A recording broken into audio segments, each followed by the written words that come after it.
بچوں، آج ہم آپ کو ایک بہت خاص واقعہ سنانے والے ہیں۔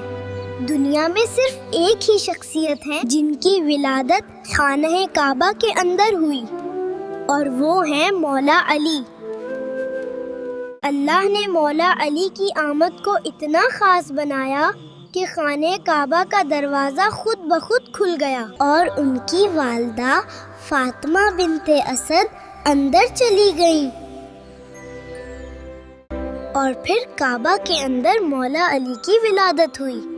دنیا میں ایسی ولادت پہلے کبھی نہیں ہوئی۔ مولا علی بہادری، علم اور عدل کے امام ہیں۔ ہمیں بھی ان جیسا سچ بولنا چاہیے، انصاف کرنا چاہیے اور دوسروں کی مدد کرنی چاہیے۔ اللہ پاک ہمیں مولا علی کی برکتوں سے نوازیں۔ جزاک اللہ پیارے بچوں اپنا قیمتی وقت دینے کا۔ پھر ملتے، اللہ حافظ۔